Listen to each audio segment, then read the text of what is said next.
समस्त छात्रगण को मेरी तरफ से शुभकामनाएं। हमने पढ़ा बनारस कविता को और उसका दूसरा पाठ था दिशा। मैंने कुछ क्वेश्चन समझा दिए थे अभ्यास के, और आज जो है अभ्यास के समस्त प्रश्नोत्तर समझ लेते हैं और उसको आपको साफ साफ लिख के याद करना है। तो बनारस में जैसा कि हमने पढ़ा था कि बनारस में किस प्रकार वसंत का आगमन होता है, कुछ बातें याद कर लेते हैं बनारस कविता के बारे में। और धूल का एक बवंडर उठ जाता है जिससे जीभ किरकिराने लगती है। घाटों पर बैठे बंदरों के आंखों में नमी और भिखारियों के कटोरे वसंत से भरने लगते हैं, अर्थात पैसों से भरने लगते हैं। ये सब वर्णन जो है कविता में आया था। घाट का आखिरी पत्थर पाना जो कुछ मुलायम होना, ये कविता के अंतर्गत आया है। इसके बाद बनारस की प्राचीनता के बारे में बताया कि किस प्रकार यहाँ पर मंदिरों में शाम, यदि यहाँ पर शाम होते ही बनारस में जाओ तो ये कभी आरती के प्रकाश में दिखाई देता है, कभी शंख की ध्वनियों में, कभी मंदिरों की घंटों की आवाजों में। तो ये सब बताया गया था। फिर धीरे धीरे होना बनारस के लय का, और बनारस खाली होना और भरना, ये सब वर्णन बनारस के बारे में आया था, जो प्रश्नोत्तर के माध्यम से सब आ ही जाता है। बनारस में बसंत का आगमन कैसे होता है और उसका क्या प्रभाव इस शहर पर पड़ता है। तो बताया था कि बनारस में जो वसंत के आने का वर्णन है बड़े अनोखे अंदाज में होता है, और बनारस में जब वसंत आता है तो अचानक आता है। उसके आगमन से बनारस के मोहल्ले और घाटों पर धूल का एक बवंडर जो है वो उठता हुआ प्रतीत होता है। धूल उठने से वह स्वाभाविक है कि जीभ किरकिराएगी धूल से, तो धूल उठने से यहाँ के लोगों की भीड़ आने से है। तो यहाँ वसंत प्राकृतिक वसंत से बिल्कुल भिन्न होता है। यहाँ का वसंत की बात की करें तो यहाँ प्राकृतिक वसंत से बिल्कुल अलग होता है। यह वह बाहर नहीं आती जो वसंत के साथ जुड़ी, यानी वसंत ऋतु के साथ जुड़ी है, उस बाहर की बारे में नहीं वर्णन किया गया है। बनारस में तो गंगा के घाट, मंदिरों और घाटों के किनारे पर बैठे भिखारियों के कटोरों में वसंत के उतरने का यहाँ पर वर्णन किया गया है, या उस उतरता प्रतीत होता है। अब आते हैं खाली कटोरों में वसंत का उतरने से क्या अभिप्राय है। खाली कटोरे का मतलब क्या है कि जो भिखारी अब तक मंदिरों के घाटों पर बैठे थे उनके कटोरे खाली थे, या और जैसे ही लोगों की भीड़ वहां पर आना शुरू हुई तो खाली कटोरों में पैसे डालने शुरू हो जाते हैं। तो इससे भिखारियों की आंखों में चमक आ जाती है, अर्थात गिरते हुए सिक्के जो है वसंत के आगमन की सूचना देते हैं, अर्थात लोगों के भीड़ के आने की। तो ऐसे लगता है जैसे उनके कटोरों में वसंत उतर आया है। एक ऋतु से भी है, क्योंकि वसंत ऋतु जो आती है वो सर्द ऋतु के बाद आती है, तो सर्द ऋतु में भीड़ कम होती है गंगा के घाटों पर, क्योंकि पानी ज्यादा शीतल होता है। लेकिन जैसे जैसे वसंत आता है तो गर्मी बढ़ने लगती है और लोगों की भीड़ भी बढ़ जाती है। तो लोगों की भीड़ बढ़ना और साथ में वसंत ऋतु का आना, दोनों ही एक साथ एक दूसरे के साथ जोड़कर जो है या कवि ने जो है बनारस के महत्व को बताया है। बनारस की पूर्णता और रिक्तता को कवि ने किस प्रकार दर्शाया, अर्थात बनारस भरता कैसे है और खाली कैसे होता है। तो यहाँ लोग जन्म भी लेते हैं और मरते भी हैं। मरे हुए लोगों के शवों को लोग कंधे पर रखकर गंगा की ओर लेकर जाते हैं। तो इससे क्या होता है, रिक्तता आती है।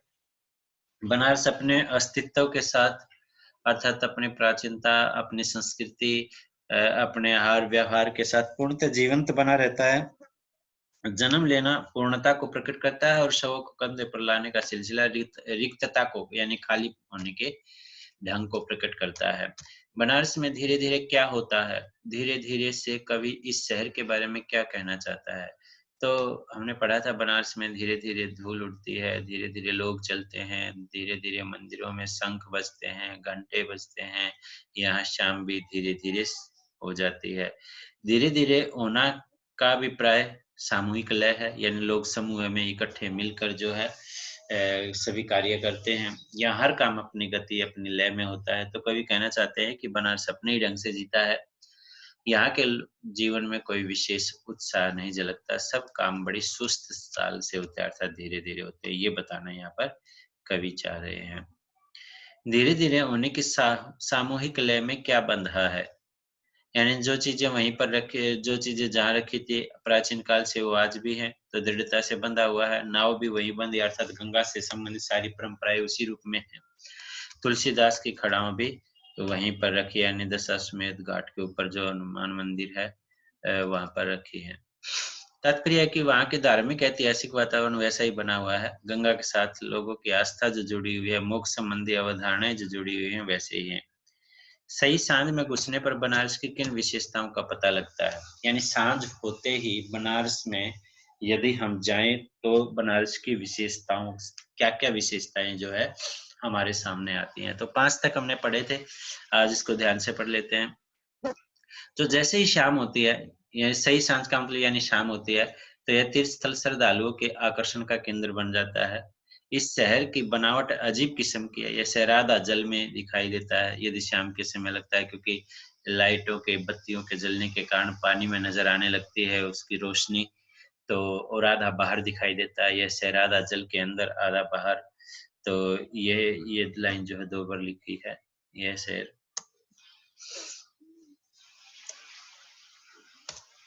आधा जल के अंदर, आधा बाहर दिखाई देता है। यहाँ गंगा तट पर शव जलाए भी जाते हैं और जल में बहा भी दिए जाते हैं। जो गृहस्थी हैं उनके शव जला दिए जाते हैं, सन्यासियों के जो शव हैं वो जल में बहा दिए जाते हैं। तो हमारे तीर्थ स्थलों का ये परंपरा है। बनारस फूलों के कारण व शंखों के ध्वनि से गुंजायमान होता है। यहाँ जहाँ बनारस में अत्यधिक प्राचीनता है, वहीं आधुनिकता का योग भी है, समाहार भी है। तो यह शहर पुराने रहस्यों को उद्घाटित करता हुआ जान पड़ता है। ऐसा लगता है जैसे पुराने रहस्यों को हमारे सामने ला रहा हो। बनारस शहर के लिए जो मानवीय क्रियाएं इस कविता में आई हैं, उनका व्यंग्यार्थ कह सकते हैं, व्यंजनार्थ कह सकते हैं, स्पष्ट कीजिए। तो मानवीय क्रियाएं क्या है? जैसे इस पुराने शहर को मनुष्य की तरह कैसे दिखाया है? इस पुराने शहर की जीभ किरकिराने लगती है। शहर की जीभ नहीं, वैसे लोगों की जीभ, लेकिन मानवीकरण किया गया। धूल भरी आंधियां चलने से बाहर सड़कों पर जो धूल एकत्रित हो जाती है तो वो किरकिराहट पैदा करती है। यह हर जगह महसूस होती है, तो इसलिए इस पुराने शहर की जीभ किरकिराने लगती है। अपनी एक टांग पर खड़ा ये शहर अपनी दूसरी टांग से बेखबर है। इसका क्या अभिप्राय, क्या व्यंजनार्थ है?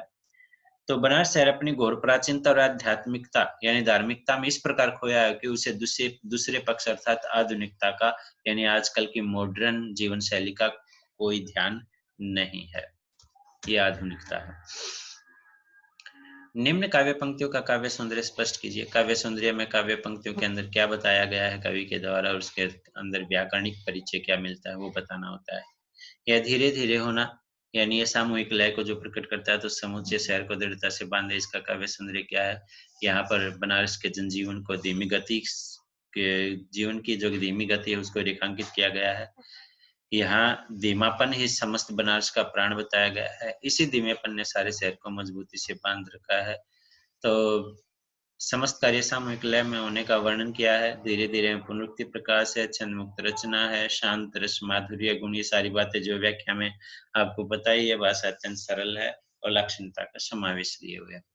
अगर ध्यान से देखो तो यह शहर आधा है आधा नहीं है, यानी आधा जल में, आधा ध्वनियों में, शंखों के ध्वनियों में, आधा मंदिर के घंटों में। तो ये सब बातें आई थी। तो यही बताना है कि कवि ने बनारस की विचित्रता पर प्रकाश डाला है कि किस प्रकार विचित्र है बनारस, और बनारस में पूर्णता होते हुए भी एक साथ संपूर्णता के दर्शन नहीं होते। लगता है ये आधा है लेकिन आधा नहीं है, कभी आधा लगता है, कभी आधा नहीं भी लगता है। तो बनारस शहर का मानवीकरण, आधा शब्द का अत्यधिक प्रयोग काव्य में चमत्कार उत्पन्न करना, शांत रस, माधुर्य गुण, छंद मुक्त रचना, भाषा में लाक्षणिकता का समावेश है, यानी सरल और लाक्षणिकता का समावेश है। अपनी एक टांग पर खड़ा यह शहर बिल्कुल बेखबर है, अपनी दूसरी टांग से बिल्कुल बेखबर है।